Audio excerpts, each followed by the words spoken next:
Bonjour à toutes et à tous, bienvenue dans ce nouveau webinaire. Je suis aujourd'hui avec Jean-Marie Mercadal, le directeur général délégué en charge des gestions, qui nous fera un point sur le contexte de marché actuel.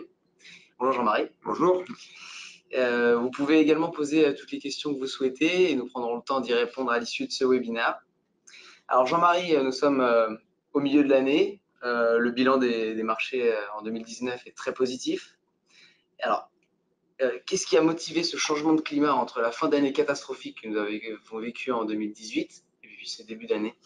Il y a un changement majeur, c'est le revirement des banques centrales, parce que les banques centrales ont définitivement changé leur position.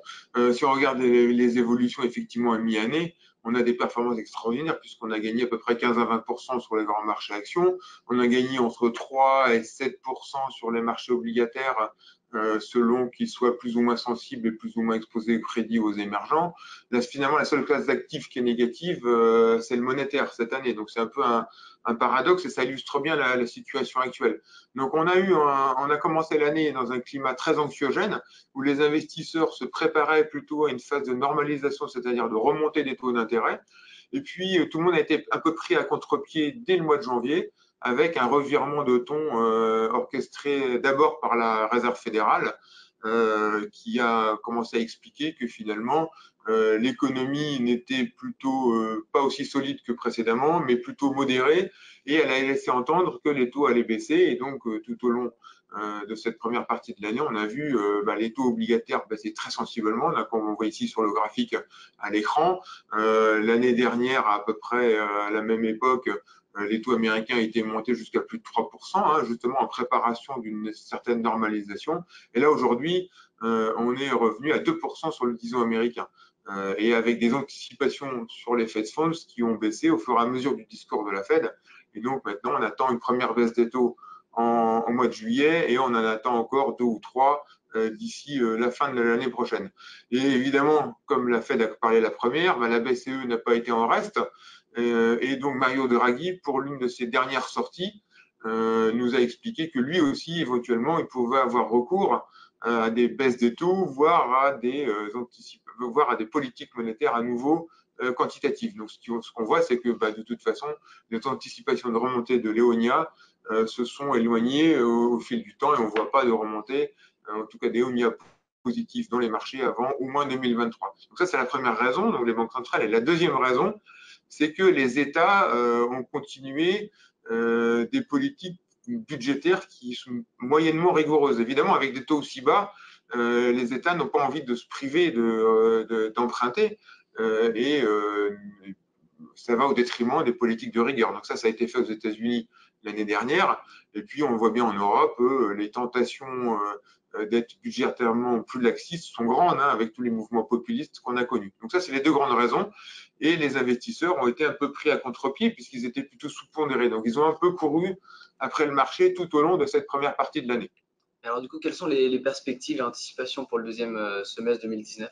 Là, justement, nous, on trouve que c'est allé un peu trop loin parce que, d'une certaine façon, il y a une déconnexion entre, on va dire, l'économie des taux d'intérêt, enfin, les marchés de taux d'intérêt et l'économie et les marchés d'une façon générale et les marchés et l'économie réelle. Parce que si on regarde les indicateurs fondamentaux, on a plutôt le sentiment que l'économie ralentit. Alors, le premier trimestre n'a pas été si mal, mais depuis le renouveau de la guerre commerciale, depuis un certain nombre, je dirais, d'indicateurs de commerce international un petit peu négatifs, on a le sentiment que l'économie va ralentir. On le voit dans tous les. Là, on a pris quelques exemples d'indicateurs avancés, notamment en Europe, et tout est orienté à la baisse. Et d'ailleurs, les grands instituts de conjoncture ont révisé à la baisse leur prévision de croissance. Maintenant, on n'est plus qu'autour de 3,2, 3,3 d'anticipation de croissance pour cette année. Et puis, les grands pays comme la Chine, on voit bien que ça ralentit à nouveau, l'Allemagne aussi, etc. Donc, on est dans une situation macro qui se détériore. Je ne vous parle pas de la situation géopolitique et politique. On voit bien que c'est assez anxiogène aujourd'hui en ce moment avec toutes les histoires sur la guerre commerciale et puis aussi les tensions qu'il y a au Moyen-Orient.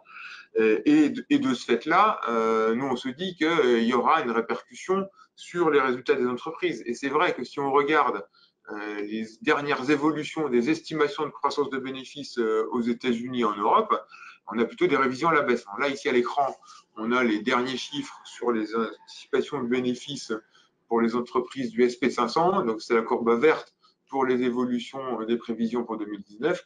On voit qu'on a des révisions à la baisse continues depuis le milieu de l'année dernière. Et cette année, ça ne s'améliore pas vraiment. Ça se détériore doucement, certes, mais ça se détériore. Ce qui fait que sur l'ensemble de l'année 2019, maintenant, on n'attend plus qu'une croissance d'à peu près 4% des bénéfices des entreprises du SP500 par rapport à l'année dernière. Donc, c'est difficile d'imaginer marché action qui monte beaucoup avec des révisions des bénéfices plutôt à la baisse. Et c'est vrai aussi en zone euro. On voit la courbe verte, là aussi, ce sont les anticipations de résultats attendus pour 2019. La courbe verte, elle est là encore plus clairement orientée à la baisse au fur et à mesure des mois qui passent. Et là, on attend aujourd'hui, pour 2019 par rapport à 2018, une hausse de 7%, alors qu'il y a à peu près un an, on attendait une dizaine de pourcents. Donc là aussi, c'est difficile d'imaginer des marchés qui continuent à monter alors que les bénéfices sont plutôt orientés à la baisse. Et donc, si on regarde là aujourd'hui, on est au plus haut des marchés, hein, on est au plus haut historique sur les actions américaines, on est au plus haut depuis plusieurs mois sur les actions mondiales et européennes. Et pour la première fois, nous, depuis 8 ans, on est passé en appréciation, on est passé plutôt négatif sur les marchés actions. Hein, et depuis 8 ans, on était soit neutre, soit positif. Et là, pour la première fois, on conseille de profiter de ce mouvement d'appréciation qui est assez violent, hein, qui est lié justement à ce phénomène de baisse des taux, pour réduire les positions actions. D'accord, alors dans ce contexte, donc, on répète du coup que on décide de passer neutre. Alors, Non, sous-pondéré. Sous-pondéré, oui, exactement.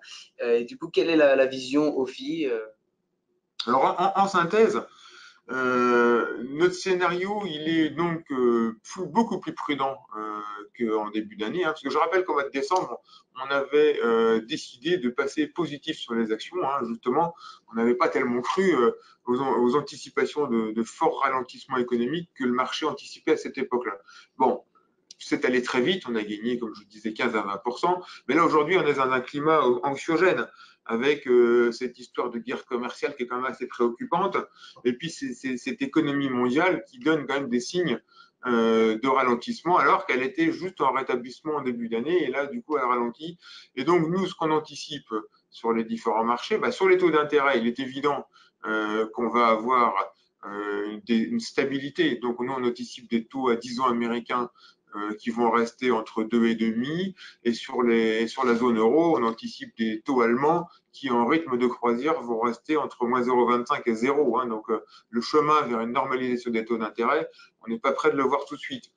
Sur le crédit, l'investment grade, ça reste assez attractif, je dirais, parce qu'on ne craint pas grand-chose sur la qualité de crédit investment grade. Et puis, on se dit que sur l'investment grade court terme, on va dire sur des placements de 1 à 2 ans, on a des chances de faire beaucoup mieux que l'EONIA, et ça constitue en quelque sorte un bon placement d'attente dans l'éventualité d'une correction ou dans l'éventualité d'y voir un peu plus clair.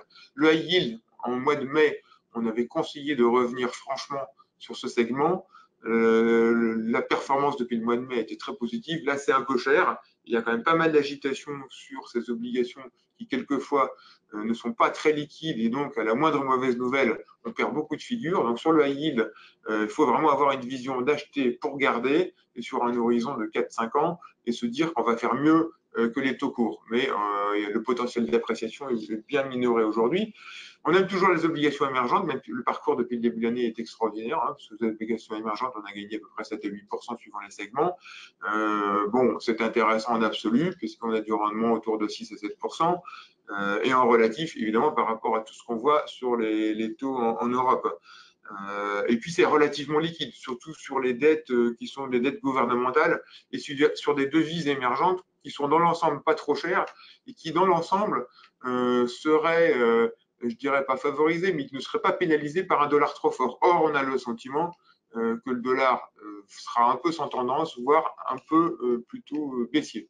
Et puis sur les actions, comme je le disais, ils sont clairement capés à la hausse. Hein. On ne voit pas le marché continuer à monter avec des bénéfices qui baissent. Donc là, le mouvement, il peut continuer encore un peu parce que il y a encore des investisseurs qui ont un peu raté le marché, mais il faut en profiter pour réduire la position.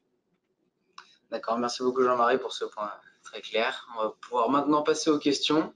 Donc, nous avons reçu des questions. Alors, première question, la baisse des taux n'est-elle pas la manifestation d'une hausse de l'épargne de précaution et partant d'un fort ralentissement attendre, ça je vois pas très bien, c'est mal écrit, à atteindre de la consommation privée et publique? Alors, est-ce que la baisse des taux, si j'ai bien compris, C'est pas la manifestation d'une hausse de l'épargne de précaution? oui, enfin, je dirais que je suis pas tout à fait d'accord. Je dirais que la baisse des taux qui a eu lieu là et qui est très violente depuis quelques semaines, c'est vraiment la communication des banques centrales. Les banques centrales depuis 10 ans ont appris à bien communiquer avec les marchés, ce qu'on appelle en anglais la forward guidance, et donc les marchés réagissent avant même que les banques centrales n'agissent.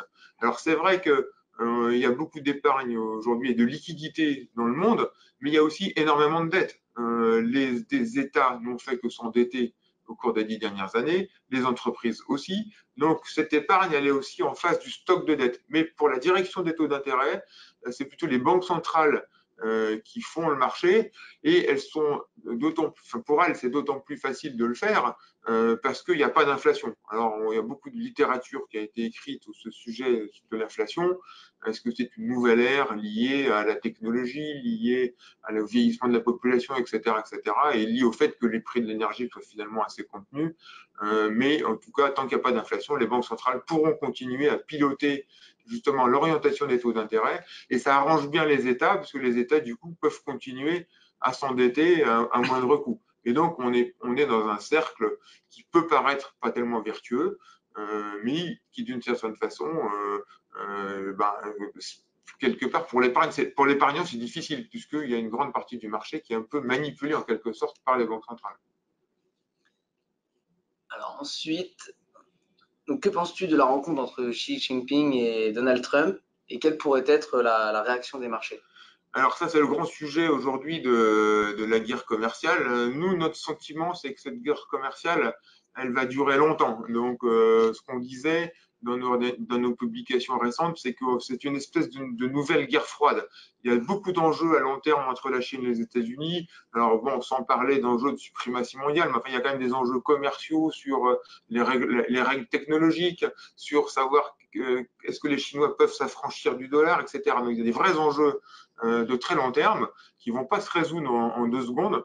Maintenant, ce qui peut se passer à court terme et la rencontre qui aura lieu au Japon là en fin de semaine, peut-être que le fait qu'il y ait une communication sans rien décider vraiment de concret peut être bien vu par les marchés à court terme. Mais on n'attend pas grand-chose de concret et de décisions très importantes lors de cette réunion.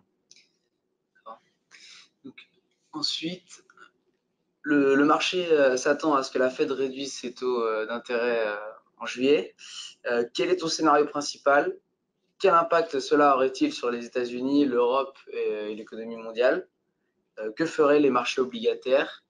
Et enfin, quel serait le rendement des trésoreries américaines à 10 ans? Oui, alors le rendement des trésoreries à 10 ans, j'aurais déjà répondu tout à l'heure, mais en tout état de cause, le marché a déjà anticipé une baisse des taux en juillet. Alors le problème, c'est si jamais il n'y avait pas de baisse des taux, puisque là, la communication de la Fed a été tellement claire que du coup, les marchés se sont directement ajustés à un scénario de baisse des taux, comme je dis tout à l'heure, pour l'année qui vient. Ça paraît assez bien calibré. Si jamais il n'y avait pas de baisse des taux au mois de juillet de la Fed pour X raisons, peut-être que parce que si le pétrole va à 100 dollars ou j'en sais rien, là les marchés seraient très déçus et là pour le coup on verrait le 10 ans américain remonter assez violemment et là du coup les marchés actions réagiraient très mal. C'est plutôt comme ça je pense qu'il faut le voir parce que si jamais s'il y a baisse des taux comme attendu, les marchés ne réagiraient pas beaucoup. Et enfin, dernière question, donc question vraiment sur l'actualité. L'escalade du conflit entre les États-Unis et l'Iran Est-ce que cela est un événement qui influence les marchés, que ce soit court, moyen ou long terme? Alors, oui, alors ça, c'est toujours des questions difficiles sur la géopolitique, hein, parce qu'on n'est pas vraiment des spécialistes. Mais enfin, ce qui est assez étonnant cette fois-ci, c'est de remarquer qu'il y a eu très peu je dirais, d'impact sur le prix du pétrole. En d'autres temps, de telles attaques auraient provoqué vraiment des prix du pétrole beaucoup plus hauts. Bon, alors pourquoi? La question qu'on peut se poser, c'est pourquoi?